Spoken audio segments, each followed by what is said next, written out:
Welcome back to Society Case Files. My name is Robert, and today I'm going to talk about Vampire the Masquerade Bloodlines 2.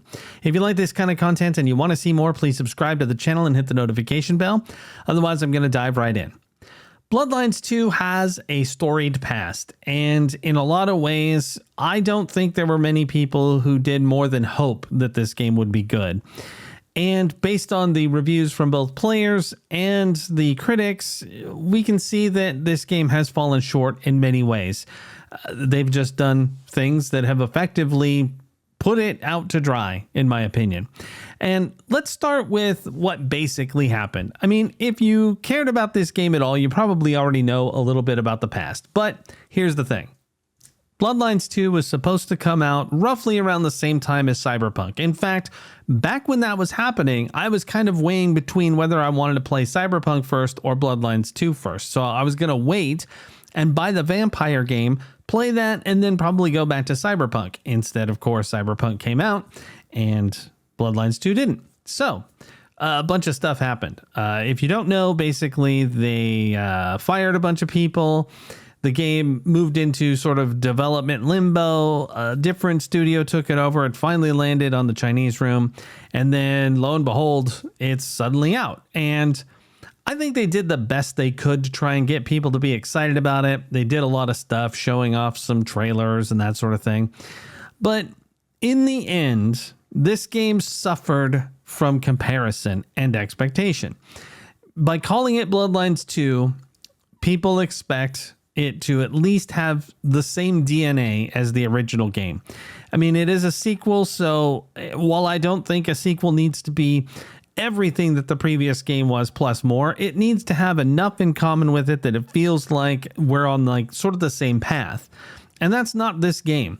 In fact, it's really unfortunate because I think had they decided to change the name and just say, hey guys, here's the thing. This is what we're going to do. Okay. Bloodlines 2 is just not working out the way we wanted it to. However, we do have what we think to be a pretty darn cool game, and we want to share it with you guys. We're going to use the Seattle setting. We've got tons of cool characters. We think you're going to like this story, but it's not Bloodlines 2. We're going to call it Bloodlines whatever. We're going to call it Vampire Nomad, whatever. But instead, they doubled down, and they really went for it, and they sort of just didn't say anything. They're just like, here's Bloodlines 2. And to sort of add insult to injury, they made it a normal price game. It's $60 freaking, which is just crazy. It is crazy. I know they want to collect some money back. I know that they probably suffered some serious losses from this. There's only a few things that I can assume. Number one, pure incompetence. I guess that's a possibility. Just nobody knows how to do things. And so they just released it the way it was and went for it. Number two, they blatantly released it, almost hoping it would fail so that they could write it off for taxes or something along those lines. And then number three, total delusion that it was great and that it was what the people wanted. I mean, they would have had to be pretty tone deaf considering that they had to walk back on the whole freaking 2 clans as part of day one DLC. But you know, whatever the case, in a lot of ways, the developers hamstrung this game very unfairly because despite the fact that it is, number one, too expensive, too short, quite frankly, bare bones, there is a good game here. And it's just that the legacy that it is relying on to be sold has made it a bad game. A lot of the stuff in this title is at least entertaining, providing that you can divorce yourself from, well, first off, you have to divorce yourself from expectation. You cannot expect this to be anything even resembling the first Bloodlines game. There's just a lot of stuff that really takes you away from that. I mean, Bloodlines 1 had the huge advantage of being able to make one of all 7 clans, and it was your character. It wasn't just some PC that they made up. You actually had some history and stuff in there, and that was pretty cool. I mean, it didn't really come up that much, but you could be a Malkavian, you could be a Gangrel, on and on and on. In this game, you do have some choice of character creation, and you can change the way you look whenever you want. There's some outfits, but the role-playing aspect, and I have to put that in quotes, is extremely limited. In fact, I had maxed out the La Sombra skill line in less than 2.5 hours. I had all of the powers in there, and I wasn't doing anything crazy. I just did the main story quest, and I hadn't even done any side quests yet because I didn't know how to do them at that point. I was just following the happy path. Occasionally I got in a couple of fights that maybe I shouldn't have early on, and I found some collectibles. But beyond that, I mean, there wasn't really that much to it to get there. Now, if you are a total completionist, you can then go on and try and build up all of the other clan powers for whatever reason. You can try and consume the right amount of caloric blood and eventually unlock all of the powers that are available in the game, which in turn unlocks all of the outfits. But I've got to be honest, I don't really see the point. I suppose that if you find the combat a lot of fun and you really want to do some serious theory crafting, you might want to unlock them all because you can assign the powers and that sort of thing. But for the most part, I just don't see the benefit of going through and doing it unless it's really organic and I'm wrong. And then the next 5 hours, you're just going to get so many freaking ability points that it won't matter and you'll just unlock them anyway, which is more than possible. Again, I'm only halfway through the game, but this leads me to want to talk about combat. So combat in this game is really frantic, and you're basically only able to do hand-to-hand with your powers, and then you've got the telekinesis. You can rip people off their feet. You can throw stuff at them from the walls. You can use guns as long as you're using the telekinesis. But in a lot of ways, the combat more feels like hungry hippos than it does anything tactical. It's not like you've got to be overly cautious. You are a vampire. You can feed in the middle of the combat. You can heal very quickly. You have healing potions. They work instantly. This is not a hardcore combat game, and you're going to know more about that in just a moment. It's just not that kind of experience. The fighting is, I mean, it's super simple. It's way basic. So like parrying, you have to dash into someone. That's not very intuitive, nor is it very easy. It's much simpler just to move out of their way and then like run around and grab them or use one of your powers or whatever else you want to do besides try to do something like parry. And there's no point. Now, apparently you can block with bodies. You can pick stuff up to stop people from shooting you and that sort of thing. And, with shotguns, it might come in handy. But again, combat is not the focus here. It's available and occasionally it's fun. But I'll tell you that after 7 hours, the combat starts to get a little old. It's not so much that it isn't fun to feel like a badass. It's that you're always fighting the same types of enemies. They're always like ghouls, occasionally like thin blood vampires in the first 7 hours, mind you. And when you do it, all of your moves are the same. So like if you take down a big guy, you're going to knock him down, you're going to feed on him, and then you're going to knock his head off. It's pretty much kind of ridiculous that they only had one animation. And why is that? Well, let's get to what they really wanted out of this game and what the Chinese room excels at, apparently. So in case you don't know, and this is more speculation based on what I've seen in other videos and heard about, but the games that they traditionally make are walking simulators. One of my full hours of this game was doing walking simulator stuff with the detective when you are investigating a crime in the past. And I will tell you, I'm not going to spoil what he's doing specifically, but it was literally run from this point to this point, click on a character, click through all the dialogue options, run from that point to that point, use a power, and there was no combat. It was literally just knock off the lines. It could have just been a cutscene, but they made me walk from point A to point B. Now, there is some good news. When you are the detective, you fast forward time and you move super fast. So it isn't like painful because he's unable to do any of the cool travel powers that your main character can do. You can't crawl up on buildings. You can't glide, all that stuff. You can't even jump. So it's super limited. It is the game that they excel at. And in that regard.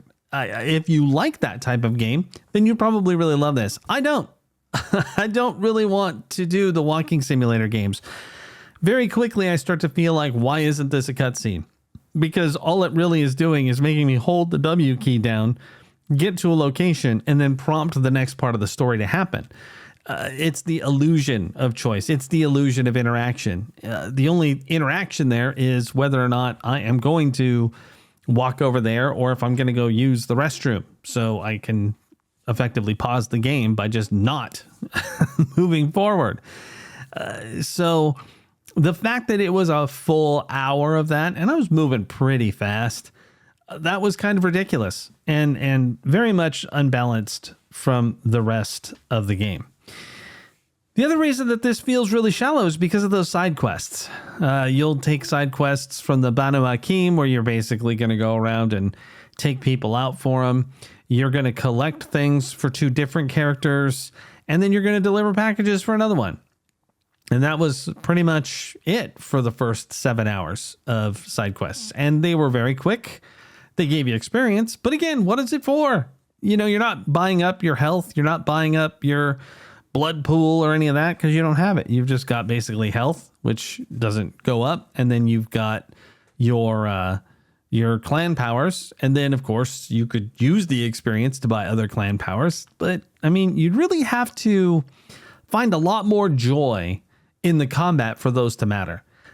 It's not like there's a whole lot of dialogue options that really seem to matter. It does have a telltale thing where it says that a character might, be annoyed by that or whatever. But I mean, I haven't really seen anything to suggest how much that's going to matter. And again, I'm only halfway through, so this is basically my halfway through impressions, I suppose. But it's really hard to recommend you to play this game to get to that point for the price point, first off, and for the fact that it's just so shallow and limited. Like, for example, I did one of my major quests, and then the next quest was go rest in the Haven. I had only been up for like 5 minutes. Now I could have wandered around and looked for more collectibles. I could have gone and done a couple of those side quests, but the main quests are pretty fast. They don't take that long. Now, that said, the one that I just did before I started making this video was freaking awesome, and I loved it. And that is part of the frustration, honestly, because the story here is really cool. I'm enjoying it. I think it's really neat, and I like the main character.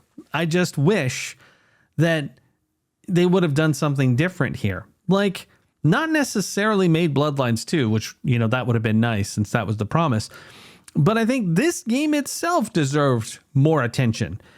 Frankly, it kind of reminds me of Sherlock Holmes Chapter 1. If you've never played that before, I loved that game, but it too was quite shallow. But the big difference between that game and this one is that the people who made it kind of knew where they were, that they were making a AA game or whatever you wanted to call it, but it wasn't a AAA title. And as a result, they offered it for a lower price point, and they delivered a game that had a lot of feeling and heart, and they loved it. In fact, it had a huge emotional impact on me. I loved that game, but I was not compelled to do the side missions in it so much. I was only really interested in the main story. The side missions in that, much like this, were just sort of busy work to pad the length of time the game was going to take, so that on How Long to Beat, they could put, main plus extra 25 hours or something. And the main game, of course, taking between 8 and 12. I know this is going to take more than 8 hours. It probably will make it up to the 12 to 14 hour mark, but that will be a far cry from the 20 hours they said. Now, if you have to wander the whole city looking for those freaking collectibles, and that's something you want to do, then yeah, I guess you might be able to rack up a few more hours because the city is fairly vertical. There's a lot of places to search. Now that said, let's talk about a couple of the other systems that they put into the game. First off, travel is actually kind of fun. When you get up onto rooftops, you can feel like you're the Crow. You're like leaping from one to the next, gliding, double jumping to get up on pipes and climb up to the roofs and all this cool stuff. And I thought that was actually really neat. You can slide on the ground. There's some attacks that you can do. You could slide towards someone, hit an attack, and you'll basically drop kick them and hurl them off a wall. So that's kind of fun. Then there is the Masquerade meter. If you overzealously jump over a car hood, you can actually start that meter to go up. If it goes up too high, you break the Masquerade. It sounds like the police are chasing you, but it's pretty easy to let it calm down. You just go hide under some stairs or something, and it pretty much goes away. It is there to stop you from being a total maniac, but what it really does, its primary function in this is to stop you from basically sprinting around the streets with a bunch of mortals around, which of course then leads me to go up onto the rooftops and sail around, because you can't sprint down the street because that's a Masquerade breach. But you can drop down from the top of a building and land next to a bunch of people, and they don't even flinch. They don't even gasp. So it's a little inconsistent. But again, this game's not done. You know, it's basically at the point that they could get it, and they were just like, you know what, this is taking too long. Just put it out. Just do it. It's so frustrating. Because we're like right there. I don't know, maybe another 6 months of polish, you know, maybe somebody going in there and giving them enough money to put in some proper side quests, really work on just creating the pacing, getting some factions in there so that it at least has some Fallout aspect where you can join multiple factions, you know, have like 5 different factions in there or something. Make a proper role-playing game. I don't know. It's hard to talk about that. So let's get into graphics. The backgrounds and the scenery are awesome. I love them. They're very detailed. They look great, especially outside. Now the indoors, occasionally that looks a little less good. It's not that it's like low res or anything, but there is something odd. When I first started playing, I was like, man, this doesn't look like it's in 4K, but it was. And I don't know why I felt that way. You know, it just had this sort of bloated feeling, like I wasn't playing on the right resolution. Once I got used to the graphics better, I didn't have that sensation anymore, but it was weird. So backgrounds, very cool. Character models is where we kind of fall short. In some cases, they're actually really cool, but in others, you're just like, ooh, that looks really old. You know, when the characters have to emote and they do when they do facial expressions, you're like, what's going on there? You know, why did that character look so much like, you know, they're made of rubber? And in other times, they look even better than that. They look really good and are pretty immersive. And I'm not sure if it's just that like the characters that I saw that on that weren't as good were earlier models, and then the ones that I liked were later models, or how that worked out. But by and large, the models were, you know, hit or miss. There we go. Your enemies, the ghouls. And you got some anarchs, and then I had to fight some crazy freaks that were like bald and in fetish gear at one point. The anarchs look so much alike. Well, I mean, let's just not even beat around the bush. They are the same model in many regards. So you'll be fighting 3 or 4 clones at once, and they have absolutely zero self-preservation.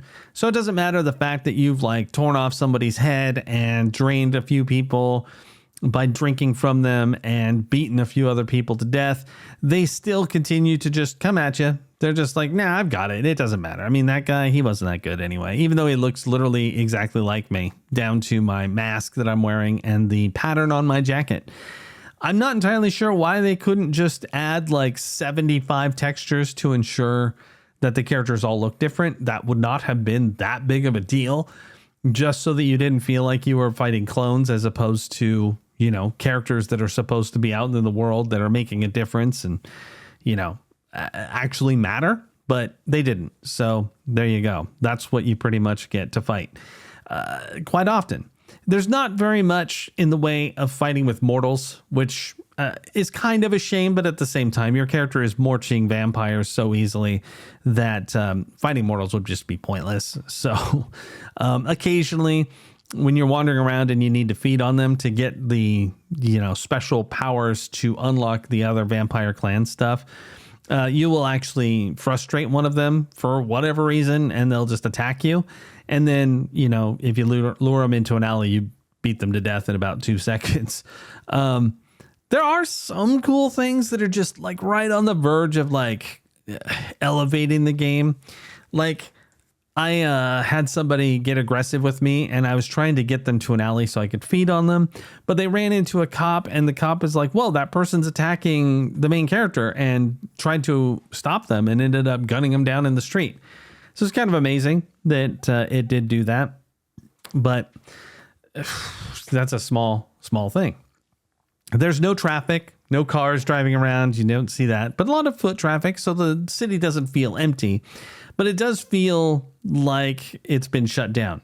In one way, you could say it is Seattle with a whole lot of snow, but having lived in Seattle proper during snowstorms and watched out the window as maniacs attempted to make it up some pretty brutal hills, I can tell you that the snow does not stop anyone from at least trying. But I mean, let's face it, this game couldn't even necessarily get you to the point where you're holding something in your hands. Getting car traffic and having you get hit by cars when you're an idiot and run out in the street is not something they could do. So we'll just be honest there. That wasn't going to happen. But anyway, I guess the funny part is that I like the game for the most part. I'm having fun. I find it frustrating that it's not better. I find it frustrating that there's so much walking simulator. I find it frustrating that the combat is mostly kind of pointless.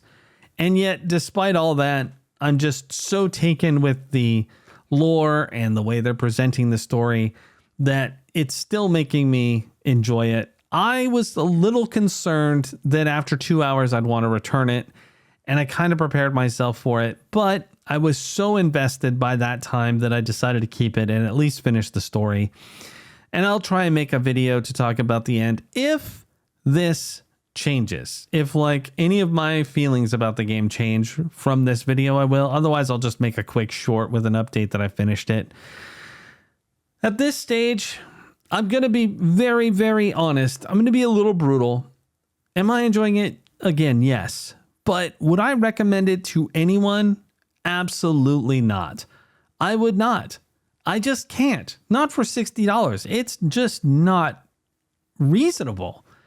And in a lot of ways, it's just so insulting how expensive it is that I just can't. I can't do it. I'm having a fit over here. Literally, I just cannot see anybody needing to play this game.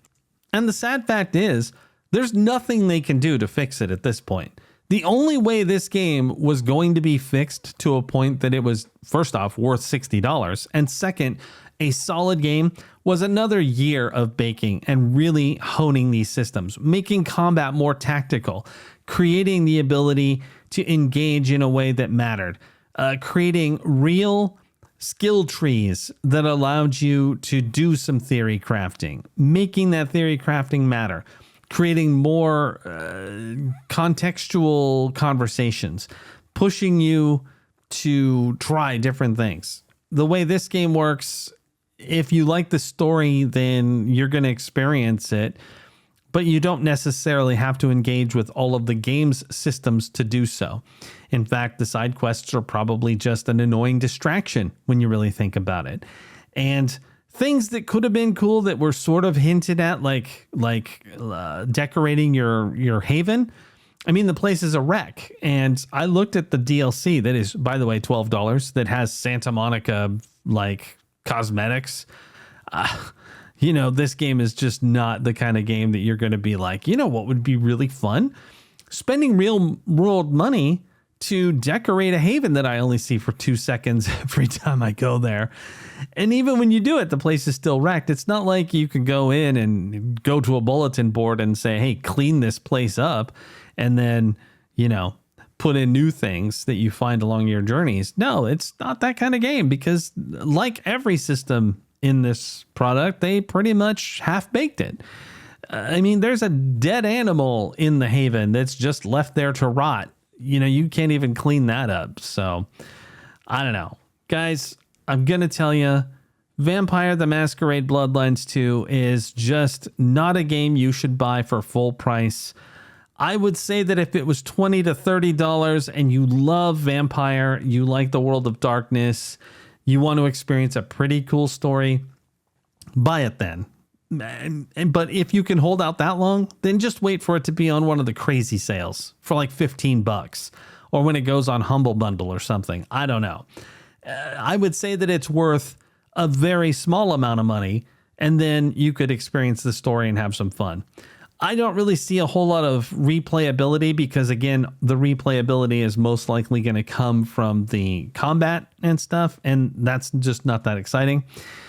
You could see what people have to say about you. As a La Sombra, people are like, hey, wait a minute. You were alive before your kind were allowed to join the Camarilla. And that was kind of fun. But again, this game is a lot of, oh, that's kind of fun, followed by a lot of, oh my God, are you serious? So anyway, I've yammered on way too long. Again, I'll come back when I finish it if it changes. I don't think it will. Have you played Bloodlines 2? What do you think of it? Are you going to finish it? Did you refund it? Do you think it deserves a good review? Would it have been better if they would have dropped the Bloodlines 2 name? Let me know in the comments. But this is Robert with Society Case Files, signing off.